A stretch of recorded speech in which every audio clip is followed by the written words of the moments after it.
What's going on, everybody? Welcome back to the DFS Dose YouTube channel, Twitter, Twitch, wherever you happen to be watching the late night Saturday stream. Thank you guys for tuning in. We do appreciate it. How you doing, Joey? How you feeling about this week 4 slate? One of the most turbulent slates that we've had, definitely so far this year. Yeah, man, I'm feeling good. Got locked into my process this week. Wasn't on vacation. Wasn't having to deal with a birthday or anything. So I'm locked and loaded, ready to go. And yeah, this is probably the most impactful stream of the season so far with all of these injuries that have happened over the last 3 or 4 days. For sure. I mean, the podcast that we recorded on Wednesday, I mean, I think it was a good first look, but a lot has changed. A lot has changed in these past few days. So definitely interested to hear your thoughts on what has changed. We have a lot of clarity on some of the news. Like, for example, we were still talking about Sony Michel versus Darrell Henderson earlier in the week, and we have Darrell Henderson now confirmed to be in.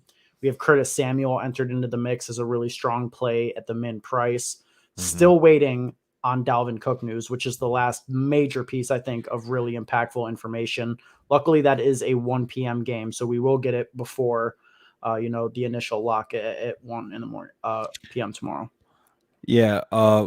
In terms of Dalvin Cook, Mike Zimmer said that he looked pretty good after the Friday practice. So I think Cook is on track to play this week. So we won't get Madison at 6,600, but there's still a bunch of value in that mid-range of running back, which we will definitely talk about here shortly. Yeah, so I mean, anybody out there, if you guys have any questions on the slate, drop them in the comments. We'll get to everybody for sure. Joey, I mean, how are you feeling about this slate from a cash game perspective? I think that the real interesting thing, like, there's a lot of value on this slate for sure. Where it gets interesting is who you decide to pay up for. Devonta Adams versus Cooper Kupp, $100 apart. Is Derrick Henry a priority for you? These are the type of things that we have to figure out, especially for cash games. Yeah, I mean, it's more so about the construction of the cash game lineup rather than the players that you individually pick. Because, like, if you play Cooper Kupp or Devonta Adams, I think they're both great plays. Like, I don't prefer one to the other.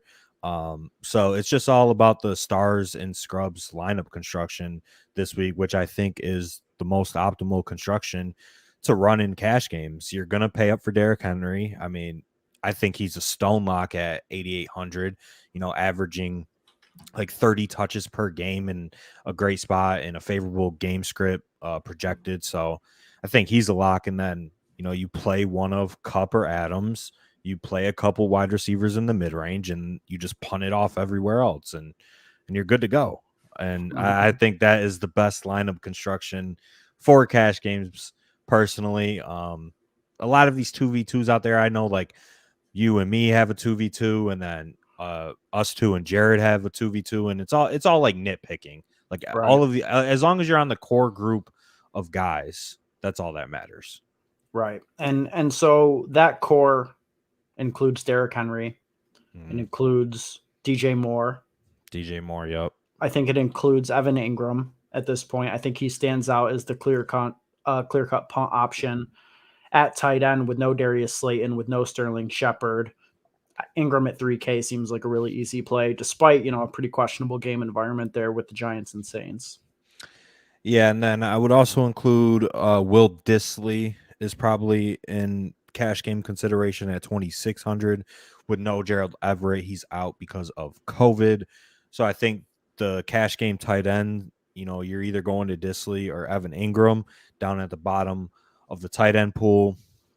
In the wide receiver pool, you're going to Nick Westbrook-Akeen or Curtis Samuel in the 3,000s. And then you're probably playing one of Odell or Robert Woods as your wide receiver 3. And then running backs, we could touch on right now real quick. The core would probably be Derrick Henry, Chuba Hubbard, David Montgomery. I would include DeAndre Swift in there. I think Swift is a great play. And then maybe like Najee Harris or Antonio Gibson, one of those two would probably be my core. And it all depends what kind of build you want to run. But you could run a good 3 running back build, or you could run a good 4 wide receiver build. Personally, I'm going 4 wide receivers, but the 3 running back build looks good too.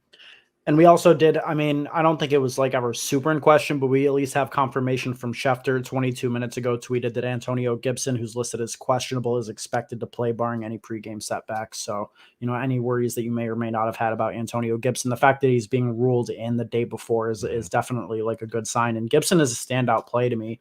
It's 6,100. And from a tournament perspective, man, I've really gotten into the Washington football team this week.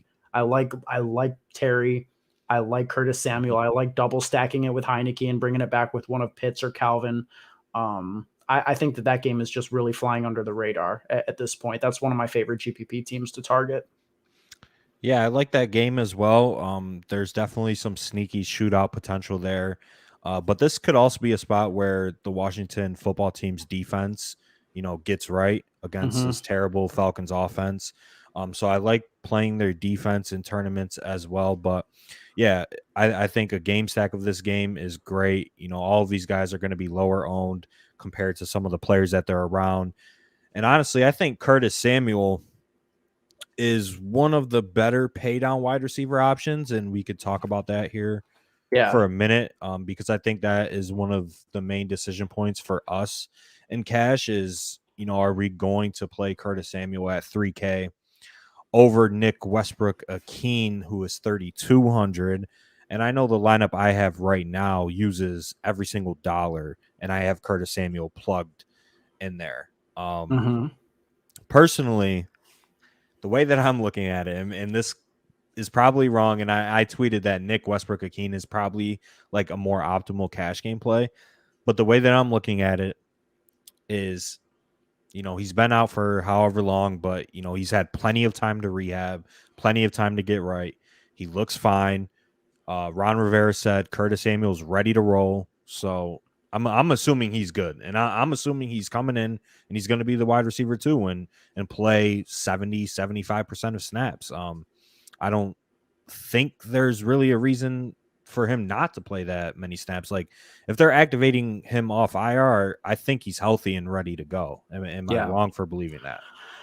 See, in tournaments, to me, it's not even close that Curtis Samuel is far and away the player you should be playing in your lineups over Westbrook-Ikhine.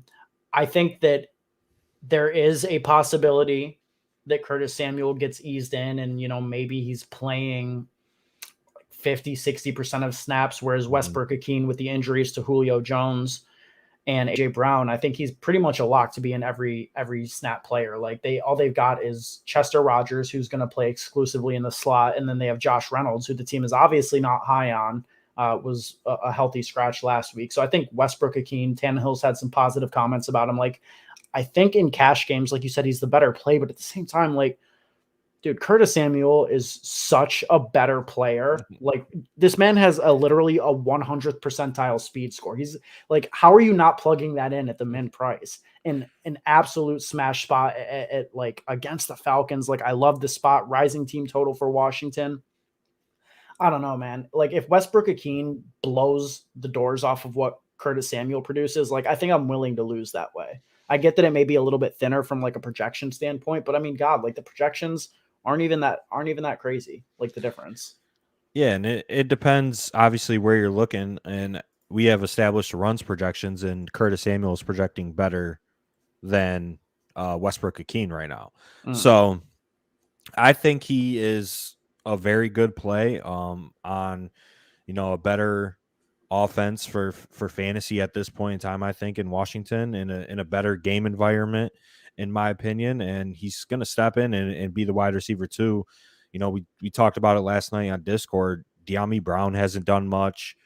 Adam Humphries is a non-factor, obviously. Antonio Gibson, I mean, he's going to play, but he's banged up. So there's opportunity in this Washington offense for Curtis Samuel. They went out, they made him like their priority free agent. He's healthy, ready to go. So I think Curtis Samuel is going to be in my cash lineup over Nick Westbrook-Ikhine. Like I said, if you're playing optimally, you're probably playing Westbrook, but I'm just taking the talent edge with Curtis Samuel on what I think is a better offense at this point in time, due to all of the injuries that the Titans have. So that's just my thoughts. And, we've talked about it a lot. Like we talked about it over the offseason and a lot last season. Like one of the things that was most profitable for us was fading the fear of players coming off of injuries, right? Like people don't want to play a guy that hasn't, his first snaps are going to be in week 4. Like that makes people nervous. They want to see it first. But as you described with your opinions on Samuel, and as we've talked about at length, it's like if these guys are out there, chances are they're good to go. Like I don't see why they would slow roll like Curtis Samuel in this spot. And I mean, God, this guy was going in the mid rounds of fantasy drafts. Like, we're really going to play this stone scrub Westbrook-Akeen just because he's going to be a little bit higher owned? Like, absolutely not. Yeah, and I think it goes back to what you said, though. Like, Westbrook is going to project better, right? He's going to project for more snaps and probably project for more targets, with no AJ, with no Julio. But I just can't play him over Curtis Samuel. Like, I just can't do it. That's all it comes down to. And I know like you're supposed to be less risky and you want to go with the projections in cash games, and that's fine and whatnot. But for me, I'm playing Curtis Samuel.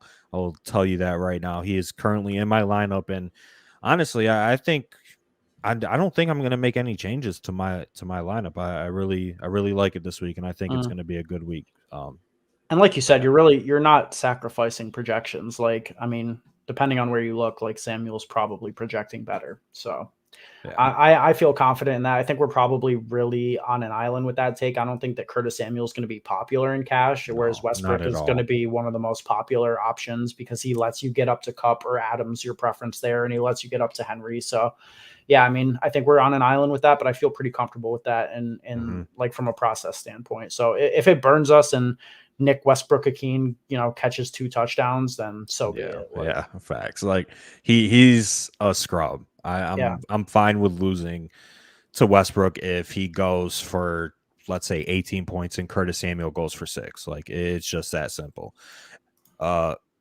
Eric said double stack Terry and Curtis without Heineke. Do you like that? Without Heineke, I don't know. I mean, I'll do it with Heineke. I'll do it with Heineke because I think if both of those guys are paying off, then Heineke's probably having a good game and he's 5.9K and he does have a bit of rushing to his game that's underrated, and the Falcons defense is god awful. Like I actually like the double stack with Heineke. I don't know. There's just too many good plays to be rocking double stacks, I think, this week without the quarterback, unless you're like doing some Chiefs type of stuff and you're punting it off at quarterback to get the savings. Yeah, I think if you're playing those 2 Washington wide receivers, you're playing Heineke, and he's been good in fantasy too. So it's not even like you're sacrificing anything at quarterback by double stacking. Another one from the chat here. Jared says Hurts is a cash game lock, and I absolutely agree with that. I don't think that's a hot take, though. I don't think Hurts is going to be like the most owned cash game quarterback. We kind of talked about it early in the week. Like that's where we were at with it. Hurts stood out to us from the very beginning as the play, but a lot of people, I think, favor Dak Prescott for $200 cheaper. I think some people are going to, with all the value on the slate, get up to the Josh Allens of the world or Mahomes if that's their preference, probably Allen in cash. But I don't think that, Hurts is going to be 25% owned in PK cash games. So I don't know. We may be again on sort of an island with that, but like we talked about it at length on the podcast, like this man is second in the league in quarterback rush attempts, 8.6 per game. Chiefs gave up 106 or 116 rushing yards to Lamar Jackson in week 2. Like, Lamar, I get it. Hurts is coming off of a tough Monday night performance. Like he didn't look good in real life, but his floor in fantasy because of the rushing is just astronomical. Like it's 6.9K against the Chiefs defense that has been struggling all year, all day. Yeah. All day, all night, and tomorrow. Yeah, I definitely think Hurts is like the best cash game quarterback, and obviously Josh Allen is up there too. And I do think Josh Allen will be the highest owned quarterback, but I think Hurts will definitely be top 3. It'll be Allen, Hurts, and Dak Prescott as the cash game quarterbacks. But I do prefer Hurts. Take the $1,100 savings. You're not really sacrificing much, in my opinion. You're sacrificing a little bit of the ceiling, but in cash games, it doesn't really matter, in my opinion. And if the Eagles get behind, they're playing the Chiefs, right? So the Chiefs could force them into more plays, more pass attempts, more opportunity for Jalen Hurts. And the Chiefs defense is the second worst defense against quarterbacks for DraftKings scoring so far to start the season, giving up 25 points per game to opposing quarterbacks. So it's a great matchup for Jalen Hurts, and I don't really think you have to overthink it. I agree. And, just comparing him directly to Dak Prescott, who's going to be really popular as the, mid-range option that's not Josh Allen in cash games, like what we've seen is that the Cowboys are going to play different types of strategies based on their opponents. And, Prescott came out slinging in week 1 because that's how you beat the Bucs, 58 pass attempts. And then the next 2 weeks, he hasn't even combined for 52 pass attempts. So this could be an Ezekiel Elliott spot. It could be a Dak Prescott's spot as well. But, that's not the type of risk I'm trying to take. Like, we could easily see a spot where Dak only throws 25 times, like in the game against Philly, they threw 26 times, and, Dak got there because he threw 3 passing touchdowns. But even with throwing 3 touchdowns, he had 21.12 points. Like, Hurts hasn't had a game that bad yet. Yeah, I mean, Dak, I think they're just going based on matchup, honestly. But the Panthers have had one of like the best defenses in the NFL to start the season, which is kind of surprising, but it's still a good spot for the Cowboys. So I don't mind Dak. It's just, I just rather would pay $200 to get up to Hurts and, a higher total game, a better game environment, great matchup for Hurts at home, looking for a rebound performance after a disastrous, national televised Monday night game against the Cowboys. So I think Hurts is the play at quarterback. And I don't really see a need to go to Dak or go up to Josh Allen, honestly. And I think he's a lock for 20 points, which is really what you need out of him. Yeah, for sure. Jared says Woods or Kupp in cash. I mean, Kupp. Yeah, Kupp for sure. I like Woods, and I think he's good. I'll be heavy on him if his ownership doesn't look like it's going to get out of control in tournaments. But, I mean, this dude Cooper Kupp is on a totally different level. He's got a 35.5% target share with the Rams, first in the league in receptions, first in receiving yards. Dude's second in yards after the catch, most touchdowns, first in fantasy points per game. Like, this dude is just a stone cold lock. And we've got another one, Kupp or Adams. This is a conversation that I wanted to have. Yeah. That I wanted to have. Because I think we're on the same page. Thank you for commenting this. I have Devonta Adams over Cooper Kupp right now. It's close, and obviously they're both great plays, but I think with no MVS now, he just got put on IR. Devonta Adams, is a stone lock for 10, 11 targets in this spot against the Steelers. Has a 37% target share, which is second in the NFL out of every wide receiver. Brandon Cooks is number 1. Has a 42% air yards of his team's air yards. Devonta Adams, that is. That's also second in the NFL to Brandon Cooks. Devonta Adams has the most targets out of every wide receiver, tied for the most catches with Cooper Kupp. Has the second most air yards out of every wide receiver. So Devonta Adams, I think, is a smidge better play than Cooper Kupp. It's close, but I like the way I look at it, and maybe it's just like a psychological thing from an NFL perspective. Cooper Kupp or Devonta Adams, it's like I'm taking Devonta 10 out of 10, no matter what. So give me Devonta Adams. Cooper Kupp is still a great play, but 1 for 1, if I had to pick one, I'm playing Devonta Adams at 7,900 over Cooper Kupp. I'm on the exact opposite of this. Like Joey said, though, it's close. Like, if you're looking at projections, they're going to be within, 0.5, 0.7, 0.8, like of one another in their base projections. So, like, it's very negligible. Like, I don't think playing one over the other is giving you really an edge, but just from like a higher perspective, like the Rams team total is over 4 points higher than the Packers, and Cooper Kupp is, the most involved Rams wide receiver in touchdowns. So if they're hitting their 29.25 implied team total, Cooper Kupp scoring a touchdown. I'm sorry, he is. And, the game environment is much better. It's 9.5 points higher in the Rams and Cardinals game. I think there's just so much more shootout potential. There's not really like heavy blowout potential in that game, whereas the Steelers are just one of the worst teams, I think, in the NFL right now. I mean, the defense is okay, but Big Ben is decrepit. He looks horrible. He should not be on the field at this point. And I don't know. I don't see if they're going to be like force feeding Devontae Adams targets deep into the second, half of that game, the way that I think Cooper Kupp could if it's a back and forth all the way to the end. Just from a game situation, it makes me like Kupp a little bit more. And like, he's $100 cheaper, which isn't crazy, but at the same time, salary is pretty tight this week. You need to be using every dollar, especially in cash.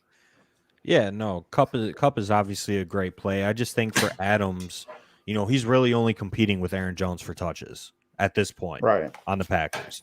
And whether or not, the game is competitive towards the end or whatever, I don't think that really matters with Devontae Adams because he's still going to get 10, 11, 12 targets no matter what. Well, we're expecting that for Kupp as well, though.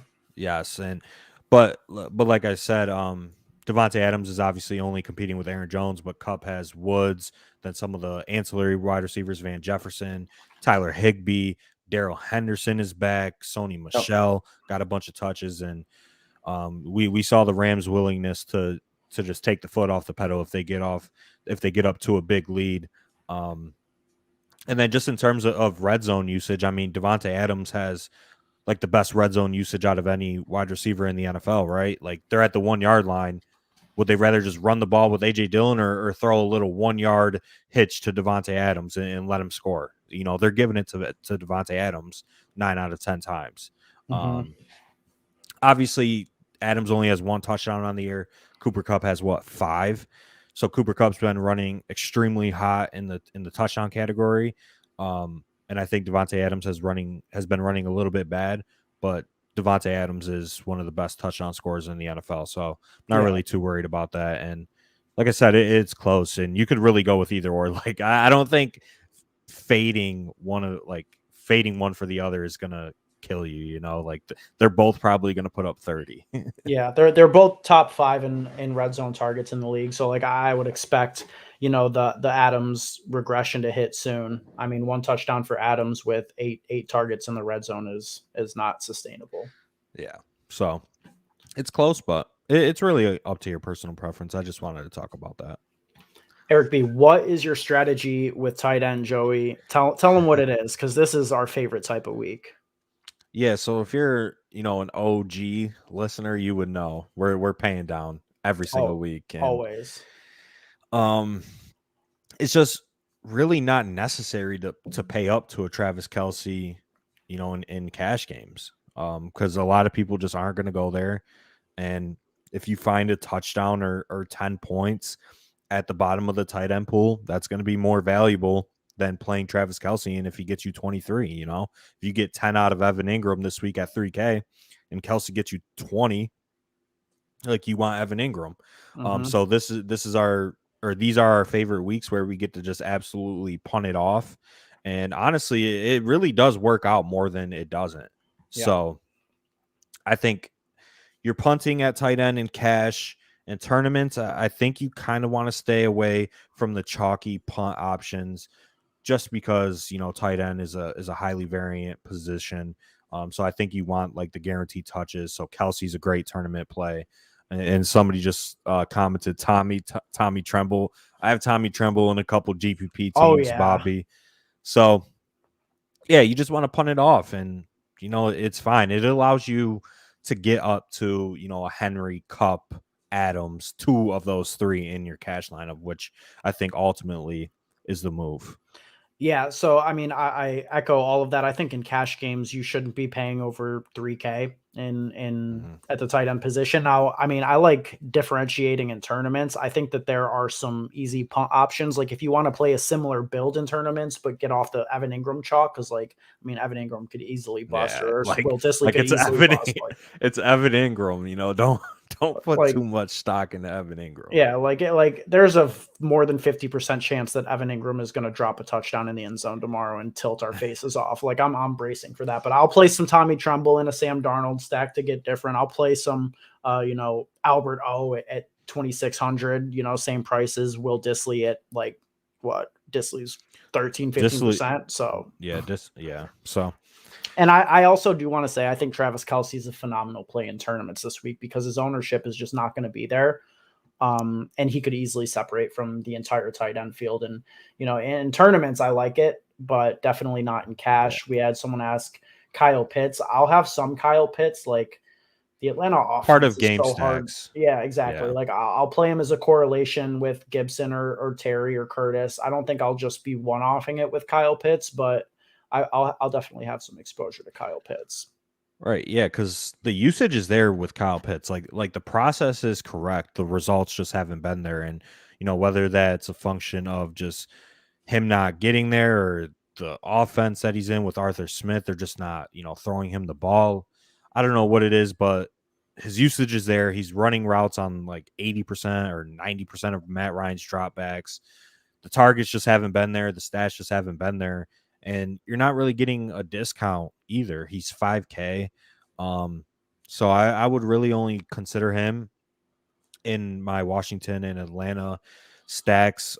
If I'm stacking Washington, which I actually do, like we talked about it earlier, Kyle Pitts would be a great bring back. It's very cheap. It's a very cheap stack. It allows you a lot of flexibility in your lineup. So yeah, I mean, for tight ends, I think Kelce is the move in GPPs, especially in the large field lottos. Like I think Kelce will be in the winning Millie Maker lineup this week.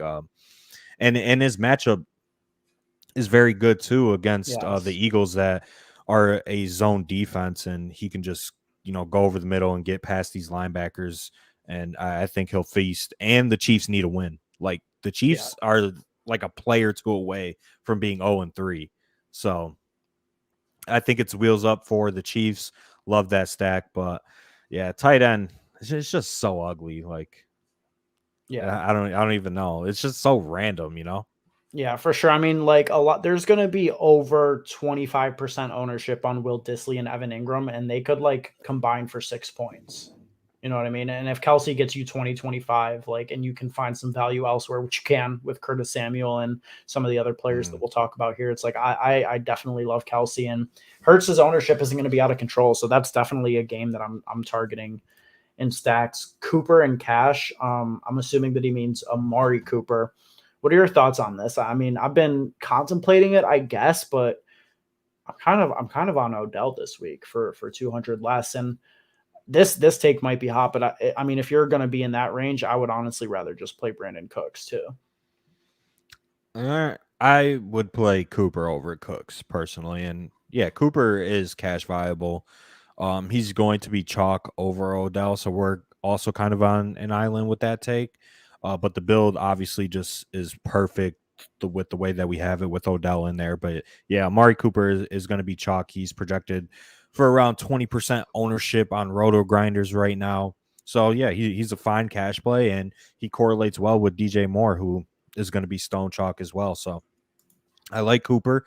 6K, he's just too underpriced, and DJ Moore at 6,600 is underpriced. So they're both great cash game plays, and you literally just can't go wrong playing a lot of players from that game. And we could touch on the running backs now, which is really the only position that we haven't covered. And he asked which running backs in the 6K range out of these guys that he listed, and then some of the other guys. So for cash games, we touched on it. I think you're gonna look towards Hubbard and Demont. I think you're getting a couple $100 off of Najee Harris, off of Swift, off of Zeke, going to those guys at 58 and 5,900. They're projecting really well. I think it's close between them. I think they're both fine plays. I know Ben prefers Hubbard and I prefer Demont, but it's close. So it's really whichever one you want to go with. And I like David Montgomery personally, just because I think he's going to see more opportunity than Hubbard. That's just like a personal projection, but Hubbard should get more catches than David Montgomery. So yeah, and just adding to a little betting talk here. I mean, I smashed the Hubbard over 3.5 receptions on Prize Pick. I use that as multiple legs in different parlays today. Like, I think that he destroys that. Hubbard's role is so good right now as a pass catcher, and he's run he's been on the field for 38 Sam Darnold pass attempts so far, and he's ran a route on 34 of them. So he's going to be out there running routes. Like, give me the Hubbard wherever you can get him. I think he's just massively underpriced. Yeah, I think he's a good play, and I have him in tournaments a bunch.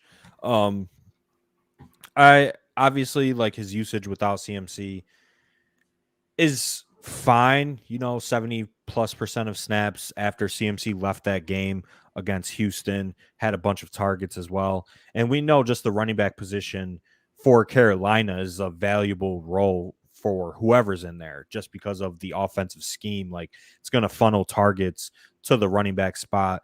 I'm just not too confident he comes in and dominates snaps and dominates touches. We're assuming a lot out of this situation with Hubbard, a day 3 running back.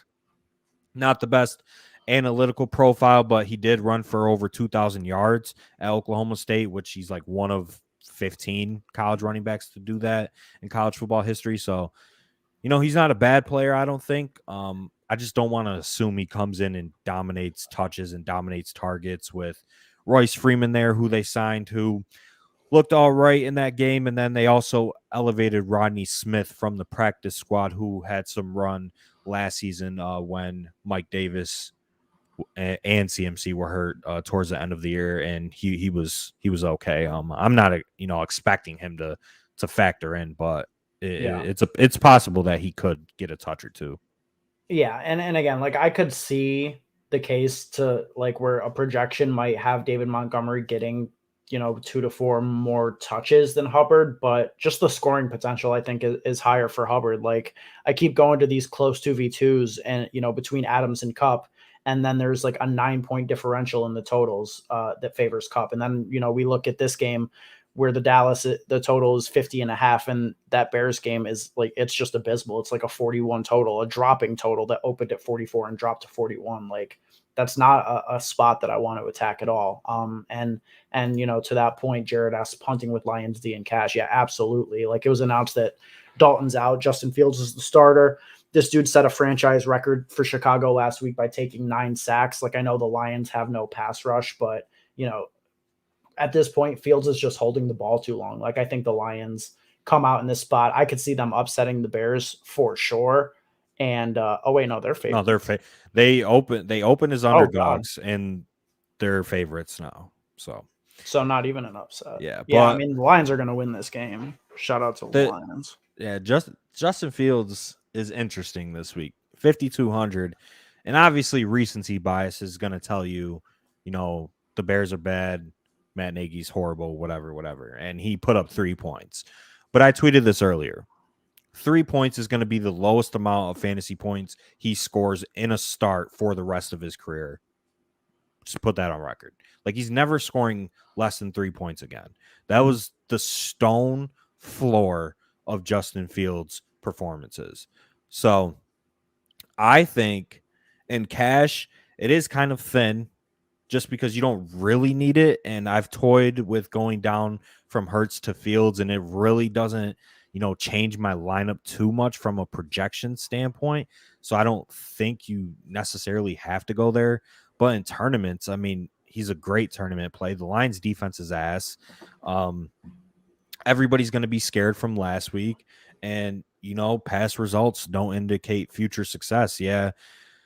We're kind of assuming with Justin Fields that they're going to actually design an offense tailored to him. And maybe that's assumption of rational coaching, which we shouldn't do with Matt Nagy, but it has to be better. Like, it just has to be better than what it was last week. So I'm confident going back to the well in Justin Fields in lineups, maybe not in cash, but in GPPs definitely. And this is a classic flop lag like scenario. I agree. He's projected really well. Classic flop lag scenario. And if you don't know what flop lag is, if you've never heard that term, everybody watching it's when somebody in the week prior was chalk. Justin Fields was the highest on cash game quarterback. They busted. The next week they pop off and they're not chalk. So it's kind of like, prime example, Emmanuel Sanders last week, stone chalk, and then this is a smashes classic flop lag situation. So I would say have some exposure to Justin Fields. Obviously, the scoring environment is trash, and you mentioned that with David Montgomery. But in cash games, I don't really care. I mean, I do care, but the totals and the implied team totals isn't the end-all, be-all for me personally in terms of my process. I just want my running backs to see the most amount of touches possible, which I think David Montgomery gives you more touches than Hubbard. So I'm fine going with Montgomery over Hubbard. But, yeah, man, Fields I think is I think Fields is a very, very good play this week, and maybe I'm just blinded. But yeah, I mean, I like him for tournaments. I wouldn't go below Darnold in cash, and I'm probably just going to stick with Hurts. And Justin brought it up too. Bill Lazor is going to be calling plays this week, which I think ultimately boosts the ceiling of the Bears offense. And we saw it last year. So there's, a small sample size of games where Bill Lazor was calling the plays, and the Bears offense was just so much more efficient when he took over play calling duty last season from Matt Nagy. So good point, Justin. Forgot to bring that up. Yeah, for sure. And back to Mike's point, Cole Kmet, like I probably am not going to play him unless it's in a Justin Fields lineup. Like he's not projecting well at all, but like I would definitely prefer Evan Ingram for the same exact price, or, go up 400 to Schultz or 500 to Dawson Knox with a massive team total for the Bills. But like, I mean, if you want to get off it and play him at 2% over Ingram at, 10, 12, 15, then I like that. And in a Hurts stack, can you punt at tight end? Yeah, we touched on that. Absolutely, you can. This is for sure the week to do it. Bears stacks, run it back with Swift. Bears got crushed by Hunt last week. Yeah, I mean, I kind of wanted to touch on Swift.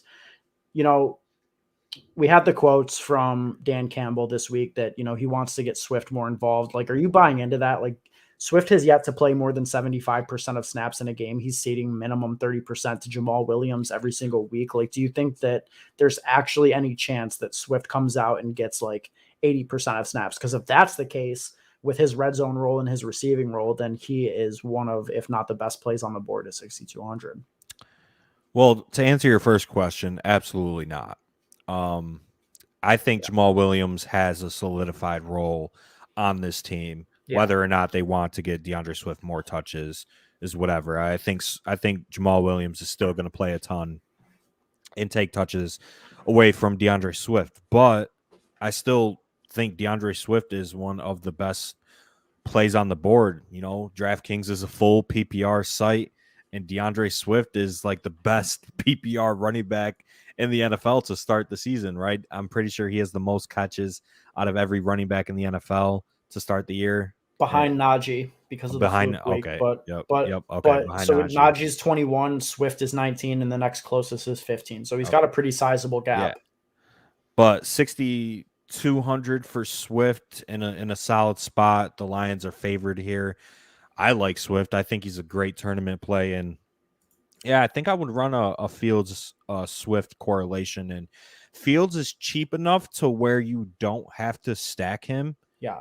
Just because of his price, it's 5,200, and if he's hitting his ceiling, it's going to come from his rushing upside, right? So he doesn't necessarily have to have a receiver with him to hit his ceiling, especially at that low of a price tag. So I would definitely run a Justin Fields DeAndre Swift correlation. I think that is pretty solid. Jared, thoughts on these bets? Lamar and Teddy to combine for 450 plus passing yards, and Mahomes and Hurts to combine for 5 passing touchdowns. Between the two, I think the Mahomes Hurts one for sure. Like, I think Mahomes is like going to throw 4 touchdowns tomorrow. Yeah, Hurts can definitely get one. The Lamar and Bridgewater one, like, I don't know. 450 is not a lot. Yeah, 450 is not a lot. I feel like that bet is like really close. I don't know if it's like a smash. Like that could go either way, in my opinion. I think the projections would mirror that thought. New Orleans D this week in Green Bay. I like Green Bay definitely at 3,300. At home against withered Ben Roethlisberger. Yeah. So I would go there in tournaments. New Orleans is 3,800, so they're pretty pricey. I mean, yeah, you can go there just for defenses. honestly, I just play whoever fits. I'm gonna be honest. I'm not, especially this week. I'm not really seeing any defenses that like are standing out. I think I have like 25 lineups right now. I think my highest owned defense is the Colts and the Dolphins, just because I think that game is going to be just a game with two terrible offenses, led by Carson Wentz and Jacoby Brissett. And, I think there's a good chance one of those defenses gets 4 sacks, maybe a pick or two, and, they'll score 8 to 10 points and give you enough there. But those are my highest owned defenses. Defense, I mean, I usually just play whoever fits. Yeah, I think the Packers are a really good GPP defense. It's just, I don't know. Like I don't like paying 3,300 for a defense, but I mean in tournaments it's all right. Brissett revenge narrative. Yeah, there's a lot of revenge narratives this week. We can talk about it. You got Andy Reid, revenge narrative against the Eagles. And just a must-win game. That's period. You have a birthday narrative, same game. So you got the Jacoby Brissett revenge narrative. Oh, yeah. It's Mike Gesicki's birthday today. And Mike Gesicki is $4,000 on DraftKings. So you have the revenge narrative combined with the birthday narrative. I don't know. You tell me. It's honestly a no-fail spot coming off of a 12-target game. Like the birthday, bro. The revenge plus birthday narrative never fails. And then absolutely not. Another one, Corey Davis, revenge game. Great correlation with Derrick Henry. Yep. But yeah, just for defenses, and then we can move on and go to DraftKings. I think the Cowboys are probably like the best GPP defense, just because the Panthers are going to have some high owned guys and DJ Moore and Chuba Hubbard. So I think the Cowboys at home, they've been good on defense. They've gotten picks. They've gotten sacks. I think this is a spot at 2,600 for the Cowboys defense to potentially be a GPP winner. But I don't know. I like the Cowboys, Colts, and Dolphins this week. Yeah, I agree with all that for sure. Is Miles Sanders a bad play, or is he going to troll everyone and have a big game? I like Miles Sanders. I have him in a lineup or two out of my 20 max lineups in that 25-cent contest. I'm doing that this week. I made 20 lineups. I have him in a couple, and I think he's a good correlation with the Chiefs guys. And I think the Eagles know, and Nick Sirianni knows that they have to give him more touches, especially against the Chiefs, right? The Chiefs are just so bad on defense. Like they are horrible against every position. They're second worst against quarterbacks on DraftKings. They're fourth worst against running backs in terms of fantasy points allowed.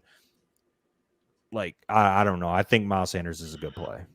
I think he's like a fine play. I just don't know what his ceiling is in this current iteration of the Eagles offense, where they're just not going to give him a ton of work. Like I prefer Jonathan Taylor, who I talked about in the podcast for less. I prefer Saquon Barkley for a few hundred more. Like, I don't know. He's in a price range that I just like a lot of guys more than him. But hey, why'd you have to bring up Brady, man? It's going to be a tough game for us. Yeah. Look at this man's background. Blow us out. Right. Got a Patriots towel. Handmade, by the way, by my girlfriend's aunt. She gave it to me for Christmas. Wow. So sweet. Got a Patriots mini helmet. Devin McCourty signed. Shout out to Jared. He gave me this. Oh, what a guy. And then the Randy Moss jersey in the case. And I got a Tom Brady jersey hanging up in my closet. Why'd you have to bring that up, man? What you're saying is you're going to have tears rolling down your face when he drops 6 touchdowns and 500 yards on their head.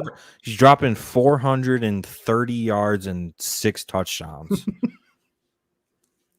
Thank God that game's not on the main slate, because then I would really have to play Tom Brady in cash, because this is the lock of all locks.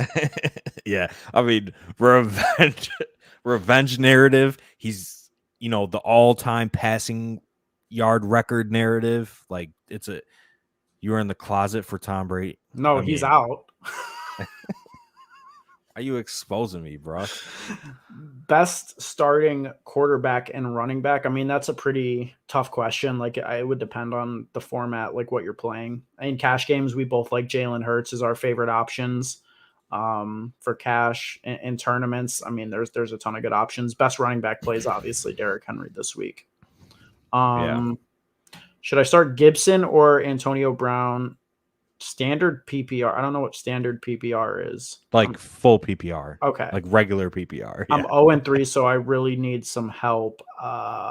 Gibson. I would say Gibson. I'm starting Gibson. Well, in my running back spot and in the flex. Upside, you want if you like if you're I don't know though because they play at different times. Upside, I would say AB. I think he has a higher ceiling, but this is actually the first game. Well, no, I take that back. Gibson probably I don't know, man. It's tough because the Washington football team they just haven't played in a game script favorable to Antonio Gibson. So this could be the first game where they get out to a lead and Gibson could have, 20, 23 touches. So I think Gibson is, a fine play. Obviously, wide receivers have higher ceilings than running backs usually, but I would go with Gibson over AB. And then Bobby asks, is Gibson good to go? I mean, by all accounts, yes, he's going to play. Schefter tweeted that he's playing. He's in. Yeah. So we'll pull him up here on the screen. He's likely to play in Sunday's Week 4 matchup against the Falcons, barring a setback. So Gibson at 6,100 is a pretty solid play. Yeah, I like Gibson a lot this week. I say we talk about tournaments. Okay. Where you at? Where you at in tournaments? I mean, we covered a lot of players. We covered a lot of cash game advice. Now we got to give the people the picks. That's what they're here for. They're here for the Millie Maker picks, huh? Winning picks. Look at my nice 25-cent balance. Oh, you've been answering some contests, should we make a Millie lineup and I'll run it? We could do that. What 3 wide receivers are you starting? I'm starting all my lineups with DJ Moore. He's the best wide receiver play on the board, I would say. Other than that, I mean, both of us really like Odell this week. I think that he's good for cash and he just like fits the correct lineup construction. So Odell makes a lot of sense. If you want to go to Cooper instead, I wouldn't argue about that. Like, I think that you're probably playing one of Odell or Amari Cooper, and then you're paying for most people are going to play Westbrook-Ikhine. And we talked about it at the top of the stream. Like, I think that Curtis Samuel's a better play than Westbrook-Ikhine, even though that's not a popular take. So those are the 3 that I'm starting with. Will Diggs shadow DJ? I think that's unlikely. Like, he'll probably play more snaps, covering DJ than he will with any other Panthers wide receiver. But DJ Moore runs routes at literally every part of the field. Like, I don't think Diggs is going to be on him for 100%. So, and even if he is, like, DJ Moore and his target share and the way Darnold's locked onto him, like, no fear. Absolutely no fear about a cornerback matchup with DJ Moore this week. Yeah, I mean, obviously good question, but I don't care about Travion Diggs. Like, yeah, he's been balling out, whatever, but I'm not scared about Travion Diggs shadowing DJ Moore personally. I think he's still the best play at wide receiver on DraftKings. I mean, 6,600, 20% owned, projected, as you could see. And like you said, Darnold is just locked onto this man. Look at these target shares, and he's just been so good. He has 40% of the Panthers' air yards, has a 30% target share, and a 10 and a 10 A dot, a 10-yard A dot. So this dude is getting used down the field, and he's getting used heavily. And don't overthink it. This ain't the week it's going to change with no CMC and no Dan Arnold, which accounts for over 25% of the team targets prior to this week. So, like, DJ Moore's a stone cold smash.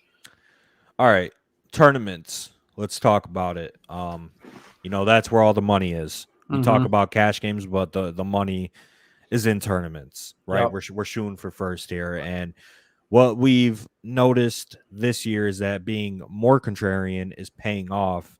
And, I've been consuming a lot of content this week, and, a lot of content providers have been saying the same thing. Like, being contrarian gives you like only upside, right? Like it's just strictly upside when you play contrarian, because when you play chalk, you're not separating from the field, right? And so you're not winning a lot. And we saw that last week where the winning millionaire maker lineup faded the chalk, and the chalk did really well, and they still won without playing the chalk. So I think playing contrarian is really the only way to go in tournaments. So like, I'm fading Westbrook Akeen.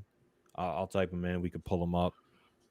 I'm fading him in tournaments if he's going to be 20% owned. I'm just fading him. Period. And he's projected for 10%. Roto Grinders has. I think it's going to be higher because he's going to be the salary saver. Derrick Henry, I mean, it's a tough fade, but I'll probably be lower on Henry than the projection has him. Just because I don't want to play a 30% Derrick Henry, because there are ways to failure for Henry, in my opinion. And yeah, I'm just gonna play contrarian. So, what's your favorite contrarian game stack this week? Let's hear it. Or stack, I should say, not game stack. Stack. I really do like the Jalen Hurts stack. Well, it's not even a Jalen Hurts stack. I like playing Hurts naked and rolling with Tyreek Hill and Kelsey.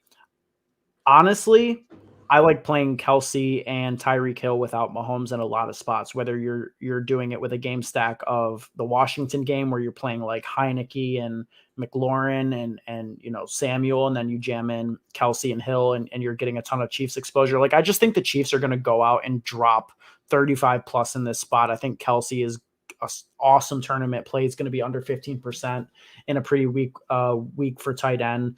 Kittle's banged up. Waller is not on the slate. Like, Kelsey could destroy the tight end position and just, put up 35 plus in this spot. So Kelsey and, getting Tyreek Hill at lower ownership than all the other guys in that range, Adams, Cup, he'll probably be comparable to Diggs. Like, I just think that playing the two of those Chiefs and getting a lot of exposure there is really good. And I'm not super bullish on any of the stacks with Jalen Hurts this week, but I will want some tournament exposure. And I think you can play Hurts naked with both of those Chiefs bringbacks. Yeah, I like it. Just for Hurts, I think at his price tag, you're kind of wanting him to go for 35, right? Is kind of what you want in terms of, a GPP winning performance. And if Hurts is dropping 35, he's probably bringing like Devonta Smith with him. Just in terms of ceiling, right? So Devonta Smith is 5,700, and he's going to get lost in the shuffle with Odell here, Amari Cooper right here, Sutton and some of these guys too. So I think Devonta Smith and Jalen Hurts is one of the best, skinny stacks on the slate, and then you could run it back with, obviously Travis Kelsey, Tyreek Hill, or whatever Chief you want. So I love Devonta Smith, and Devonta Smith is just a guy that has had a lot of opportunities, just it really hasn't connected. Yeah, I want to say for Devonta Smith, he has like an 18% target share. And he's been solid, and it's a great spot for him. He's in Josh Hermsmeyer's buy low model. So I love Devonta Smith with Jalen Hurts, and then Travis Kelsey, I think is a smash. And you touched on it, he could easily drop 35, and those are the outcomes that hurt you if you don't play him, is if he goes off for 35, which is obviously unlikely, which makes for a good cash game fade, because a tight end most likely isn't going to drop 35 points. But if it's one player that can, it's Travis Kelsey, and if he does it, it's GG. You have to have him to win. Yep, I agree with that for sure. Stacking Cousins with Jefferson and GPP and run it back with OBJ. How do you feel about that? I have this like internal bias where I can never play Kirk Cousins. I think that I like that as just a mini correlation. Like, I don't know if I want to stack the quarterbacks in this game, but I would run like a Jefferson, Odell Beckham, just secondary correlation to another stack that I like a little bit more. Absolutely. Like, I mean, Odell is such a smash this week. I don't care. You don't want to play like the quarterback 5 overall through 3 games? I don't know, man. Should I? Kirk's been balling. I know. And it's a good game to target for tournaments because everybody's going to be loaned in this game. Obviously, everybody has the same thought as you. They don't want to play Kirk Cousins. They don't want to play Baker Mayfield. But this is a spot that I could see being a GPP winner. I would prefer to play it as, a mini stack where I'm playing Justin Jefferson and Odell correlations or Odell and Adam Thielen correlations, but you could definitely run a Cousins double stack with Odell on the bring back, and I think it's fine. The only concern is obviously the price on Cousins. He's $300 cheaper than Dak and $500 cheaper than Jalen Hurts. Yeah. And what's his ceiling? But Kirk Cousins has been in GPP winning teams so far, to start the season. So it is the third highest total game on the slate with like the least highest owned option. Yeah. So it makes a ton of sense for tournaments to stack this game. So I'm not saying it's bad. I don't know if I'm going to do it, but I'm 100% going to have exposure to both Jefferson and OBJ a lot this week. Mm-hmm. Makes sense. And I think everybody, as you can see, Josh Allen is going to be popular, but his receiving options aren't going to be popular, which is interesting in tournaments. So I think a Josh Allen double is probably the nuts. Yeah. And then in large field tournaments like the Millie Maker, you're probably going to want to run a bring back, and obviously that's Brandon Cooks would be the only player to bring it back with. And God, Brandon Cooks, I mean, I've talked a lot of shit about him, but he's leading the NFL in air yards. He's leading the NFL in target percentage of his team's targets. He's leading the NFL in ADOT with wide receivers that have over like 15 targets. I mean, this is the best game script for Brandon Cooks. So a Josh Allen double, I can pull it up. A Josh Allen double with Brandon Cooks on the bring back seems like the stone nuts, and it's not going to get played. That's simple. It's not. Like Cooks is going to be like what, like 5, 6, 7%, something in that range. Yeah, they got him for 5%. Yeah, like God, I love Brandon Cooks this week. Like, who's your preferred second Bills receiver, Cole Beasley or Emmanuel Sanders? They're like $500 apart. Neither. I'm gonna need you to scroll down. Scroll down a little bit. I think you got to run a double stack in large field tournament. Oh yeah, I like the double stack. Nah, keep going. Absolutely, keep going. No, I'm good. I don't care. We're not going to Gabe Davis. I don't care if he played 29% of snaps last week. This is 100% a Gabriel Davis. Knox. Dawson. Yes, Justin. Dawson Knox. No, all jokes aside, Knox is a good play. Yes. I'm glad you brought that up. It was going to slip my mind. Yes, Dawson Knox at 3,600 gets rid of your tight end, which is obviously good. Correlates it with your lineup. Double stack with Diggs and Dawson Knox. Brandon Cooks on the bring back. I mean, is this not the stone nuts right here? Yeah, no, I definitely like that. Knox isn't going to be owned, and his role has been pretty good this year. He played 83% of snaps in week 2, 78% of snaps last week against Washington in 2 blowout games. Like, they're not going to take him off the field. Like, I like Knox a lot. And all you need, like, if he falls into the end zone and like has 17 yards and a touchdown, gives you 9.7, I'm fine with that all day.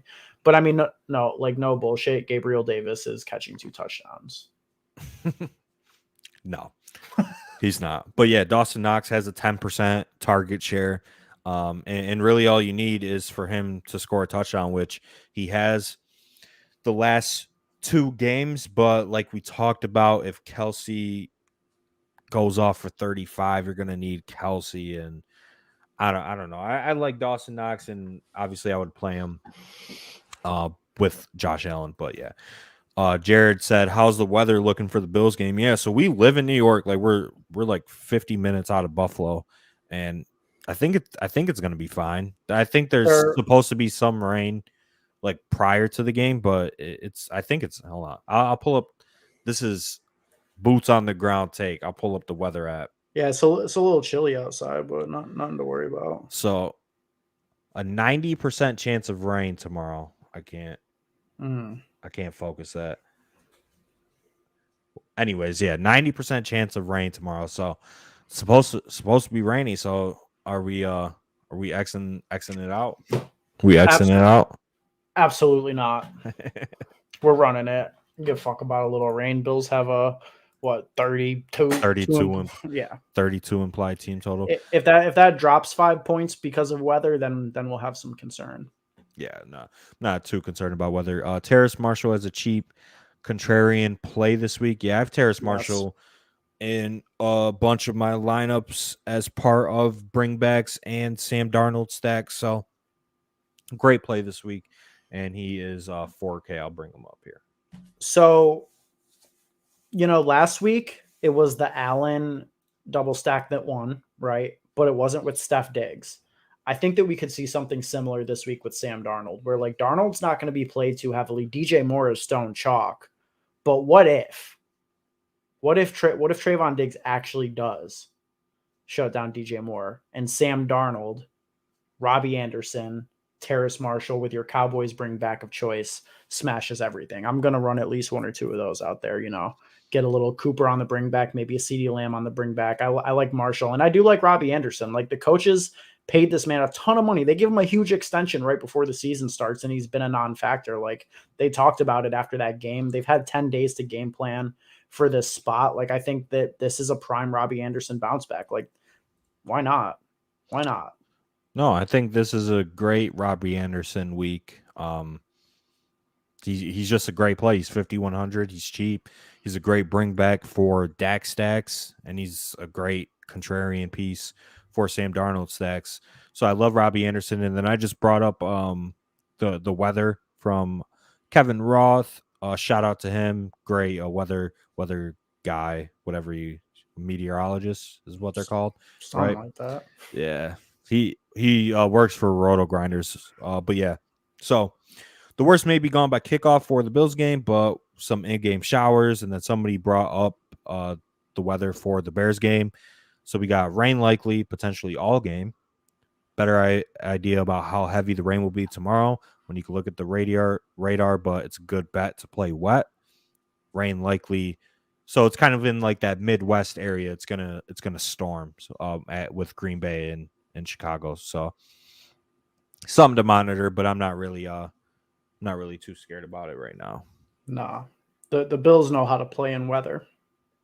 Yeah, that is facts. They'll get a dome eventually, though. Yeah. But yeah, so Robbie Anderson, great play. Another stack. Who's okay? No, give me the Millie Maker winner. In your opinion, who's going to be on the Millie Maker winning team? I think it's going to be a Heineke double. Heineke double. I think there's two ways you can go with it. I think that you can go with the two wide receivers with McLaurin and Curtis Samuel, but I also like playing Logan Thomas this week. Like, he's had a great role, and he's going to go completely under-owned. I mean, he's in a weird price range at 4,900, but like, would it surprise you if Logan Thomas was like the tight end 2 this week behind Travis Kelce? Like, it wouldn't surprise me. 2% owned? Like, come on. Yeah, I mean, if he gets you like 15 to 18, I definitely don't mind him. And this is a cheap stack. And if you include Curtis Samuel, who Bobby just mentioned in the comments, let's pull up Curtis. Like you could put Curtis in there instead of McLaurin and literally jam anybody that you want into the rest of this lineup. Yeah, you play. I mean, if you even go a little bit cheaper at tight end and you don't play Logan Thomas, like if you play one of these guys, you got the whole salary to work with. And you can play, another tight end. You could play Kyle Pitts, who's going to be like 5 to 7% owned as your bring back, or you can play Calvin Ridley, who it hasn't really happened for yet, but I mean, we know the ceiling is there. So Justin says Ayuk. I love Ayuk this week, and we didn't even talk about that game, which I know we could touch on here for a second. But I have a lot of Russ stacks this week. I love DK Metcalf. Tyler Lockett is a little banged up, so I love Russ, DK, and if you want to double it, just play Will Dissly.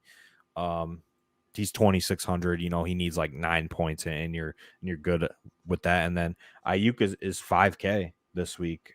We finally saw him. He's out of the doghouse. Seattle's defense is atrocious. Like Seattle has the worst defense in the NFL. Like in terms of fantasy points allowed, like they are so bad. This could be a spot where if the Seahawks get out to a lead, the Niners are going to have to throw the ball. It could get paced up a little bit. The only concern, obviously, is the Niners just coming out, controlling the game, controlling the clock, playing slow. And then the Seahawks are also playing slow now too. Pete Carroll's fed up after like 3 weeks, and he's just going to go back to running the ball every other play and playing like it's 1970. That's the only concern with this game. But individually, these plays are so good. Brandon Ayuk is a great play. DK Metcalf is a smash play going up against a banged up Niners secondary. I like Russ. And I mean, Jimmy Garoppolo was popping into some of my lineups too. I manually took him out, but he's 5,600. I mean, I just can't play him, but he was popping in to my lineups. So, I mean, I want to go there. But yeah, that's definitely a great game to target, but more so just a mini correlation for me. I don't want to game stack that game. Yeah, no, I feel you on that. Jacoby with Waddle and Gesicki. I'm definitely playing Gesicki in the Millie. Like, birthday narrative never fails. And there's a phenomenal bring back. We talked about it at length on the podcast, but like this is such a good spot for Jonathan Taylor. I mean, it's gotten a little bit worse because of Quentin Nelson being added to IR, which like it makes me skeptical, but still the metrics for Jonathan Taylor are so good in this spot. We know he's a super talented back. He's the only player in the top 7 running backs in red zone rush attempts who hasn't actually converted on a touchdown. Miami's given up the second most rushing yards per game to opposing backs. He's 5th in the NFL in red zone attempts. Like I love Jonathan Taylor at virtually no ownership this week. Like, yep, you can see it right here. Miami's given up 121 yards to opposing running backs, 33 points per game on DraftKings. Look at the Seattle, and that would be my long shot would be Trey Sermon. If Elijah Mitchell is out, Trey Sermon is 5K on DraftKings this week. And you're not scared of Kyle Juszczyk? No. See, Kyle, I don't even know how to pronounce his last name, honestly. But he played quite a bit towards the beginning of the game. But as the game went on, if you watched it, Trey Sermon was getting in there quite a bit. Yeah, he was getting taken out like in clear-cut passing situations. But if you think the Niners are going to control this game, Trey Sermon, I think, is the best GPP long shot running back on the week, 0.1%, as you could see here. It all depends if Eli Mitchell is out, and this game is a 4:00 game. So obviously you got to leave some room for flexibility if you play him. But God, I think he could be a GPP winner this week. If Mitchell's out. You have a 1-for-1 pivot. If you play it in your flex, you can just pivot to Ayuk. Yeah, you could. Yep, you could just play Ayuk. Yeah, so I love Trey Sermon, man. I really do believe that Trey Sermon is going to be a GPP winner. If he gets you 18 at 5K, you're lit, and it's the best possible matchup. I had it on the screen, but right here, Seattle is the worst or the second worst run defense in the NFL in terms of yards allowed. They're giving up a bunch of catches to opposing running backs, 9 catches per game, and 37 DraftKings points allowed per game. Yeah, this season. Any love for Deontay Johnson? Yeah, absolutely. I think Deontay is a great play this week. Like he's back. He should be fully healthy. I mean, he'll probably get banged up and leave for a couple plays because that's his bag. He does it once per game, but I do like Deontay. And Aaron Jones is one of my favorite plays of the week. Like I think he's a great pivot off of Devontae Adams chalk. So you go there, he's going to go underowned, and Deontay Johnson's a perfect correlation for Aaron Jones lineups.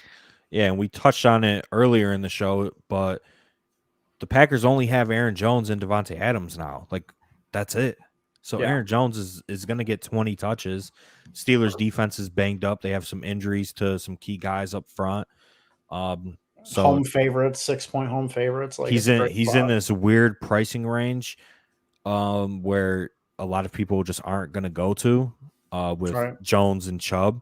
So I love that, and I do have a couple Aaron Jones, Deontay Johnson correlations in my 20 lineups that I made. So I like that, and we didn't even touch on Kamara, and we're getting kind of long, so we can end it here soon. But Kamara is a great play. We didn't even talk about him. Yeah. He's projected to be like the second highest owned running back right now, according to RotoGrinders, 17% at home. On pace to see the most rush attempts out of any season of his career, but the reception volume is just not there, and the Saints want to play like a 1950 style of offense where they just run, ball control, limit Jameis Winston. Like, for me, if Kamara was going to be under-owned relative to Derrick Henry, then I would think that he's a good pivot. But, like, because they're so close in their ownership projection, I think that I am just so much more willing to eat the Derrick Henry chalk in this spot over the. Or you Kamara pivot chalk. here. Yeah, I mean that's like a big nuts pivot right there. Yeah, this is the pivot. If you want to pivot off of the top two chalk, you want to pivot to a guy where you fade the injury concern. If he's good to go, he's good to go, and he's going to come in and assume his usual workload: 25 touches, 4 catches, 5 catches at 8,100. Like Dalvin Cook at 8,100. If he wasn't injured, stone lock. Right? Exactly. Absolute stone lock. And now he's going to come with lower ownership in a great spot, I think, in a great game environment. Yeah, I mean, you just have to play risky, and playing risky has been profitable to start the season. So that's kind of just what I want to leave the viewers with is, just play more risky, play. And his ownership, I don't think it's going to get juiced up because like we're still getting. I think this is high. Oh, that's personally. High. Yeah, I think 12. I don't think he's going to come in at 12%. And these projections are for large field tournaments, but 12%, I think is wrong. I think it's like very wrong. Like I think he's going to be like 5%. Yeah, I think Dalvin Cook is like a solid 4 to 5% this week. And it doesn't look like we're going to get the news today, so it's going to be like an 11:30 in the morning, like inactives type of announcement. So like we are expecting him to be ruled in, but I just don't think the ownership is going to get juiced. Like people are already going to be set on their Henry and Kamara lineups. They're not going to go down like just updating. So we had a couple more Schefter tweets. Melvin Gordon is in, and Tyler Lockett is in. So okay, yep. But I think Dalvin Cook is a very good GPP play, and if anybody watching has any questions, comment them, and we'll get to them. Yeah, now's the time. We got to shut this down because we got to be up bright and early to. Oh yeah, be on top of this. If you're not up at like 9 a.m., you got to get a cup of water. I know Ben gets his coffee. Personally, I don't drink coffee. I get the water, nice fresh cup of cold H2O. Mm-hmm. Go outside. Go outside. A lot of benefits to when you immediately wake up to just go directly into sunlight. Really? A lot of benefits to it. I don't know them. I listen to a podcast. I don't remember though. But yeah. So get up, stretch, cup of cold water, go sit outside, enjoy the sun for, 10, 15 minutes. Come in. Do you make your bed? Absolutely not. But somebody tweeted me, shout out to Tristan. He said that there might be a correlation between making your bed and winning GPP, so I might make it tomorrow. But when I get up, my girl will probably still be sleeping in it, so I can't really make it when she's in the tuck bed. her in. Could do that. But yeah, if you make your bed tomorrow and win a GPP, like you're making your bed every day for the rest of your life. Oh yeah, 100%. Like I want to go another day without making my bed. But usually she does that either way. Like, so I don't really do it, but yeah, so you got to get up, water, sun, and then hop on the computer 10 a.m. right? 9:30, 10 a.m. Yeah. Get to building. Get to building. Get those paws working. See? Gotta take a cold shower, walk in the gotta have your process down. It's Absolutely. important. Absolutely. Ben's process is a couple push-ups, mm-hmm. little morning shit. Mm-hmm. What else? Couple Water, coffee, water. Meditate. I light some incense, get the vibes going in my place. I also like to go outside, get a little fresh air, sit on the porch for a minute, listen to the birds chirp, smoke a cig, get that cancer flowing through my body. That's really important for the process as well. Hey, I mean, you've won GPPs before so it's a good process. Y'all think Zeke will be a good pickup? I don't know what that means. Like, I think he's a fine play in tournaments. Yeah, I mean, if he's on your waivers, you should pick him up. Probably spend all your fab on him if he's on waivers. But yeah, Zeke is a good leverage play this week. Yes, he's going to go really very good leverage play. Mm-hmm. But yeah, any more questions? We're gonna end here shortly. I know we still got a couple people watching. Shout out to everybody that's watched through. Yeah, man. Thanks for tuning in late, guys. Appreciate that. Yeah, 1:17 a.m.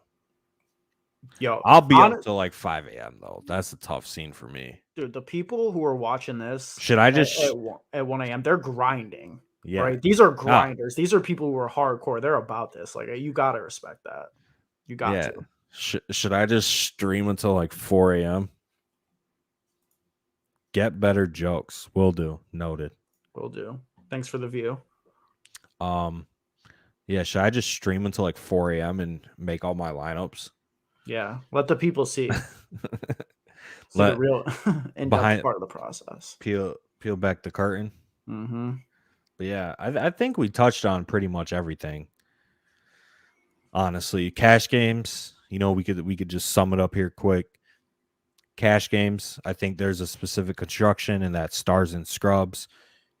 Very condensed pool of players you should be choosing from in cash games. So head-to-heads, 3-mans, 5-mans, 10-mans, whatever, double-ups, those are cash games. You're going to want to stay with Josh Allen, Hurts, Dak at quarterback. At running back, you got Derrick Henry, Chuba Hubbard, David Montgomery, DeAndre Swift, Najee Harris. Wide receiver, DJ Moore, Odell, Kupp, Devontae Adams, Westbrook-Ikhine, Robert Woods, Curtis Samuel, tight end, Evan Ingram, or Will Dissly. Defense, whatever defense fits. Tournaments, just go off the wall, but make it make sense. Yeah, I think that's definitely solid. What do you say? Stanky Backside. That's an interesting YouTube name. Sheesh. I mean, maybe he's right. You do got the 25 cents in the DK balance. Yeah, but I reserved all my contests already. I have them all right here.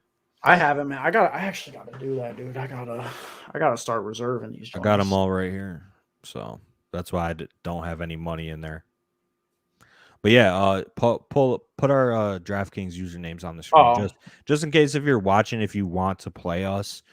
Our DraftKings usernames are right here. So I'm posted already, but I post in the morning. Yeah, so I'm posted $3, $2, $1. But if you want, you can invite me to a high dollar head-to-head. Like, I'll play for like $20, 10, whatever you want. I think I'm gonna deposit more money either way. But yeah, so I'm already posted. JD carrying 300. Ben is second year pro. DraftKings, if you see this, please allow a username change. I did DM them though. I DM'd them and asked them like if it would ever be like a possibility, and they were like, nah. I know. I did the same thing because like I used that name like when I was 18 years old and I made it. I'm like, dude, could I just like make it my actual name for the brand? Like, come on, bro. Yeah, it's tough, and then you can't even like create a new account or whatever. Yeah. So, yeah, if you want to play me, just like DM me on Twitter your name because I'm not gonna remember. So Twitter, Joey Carrion, DFS.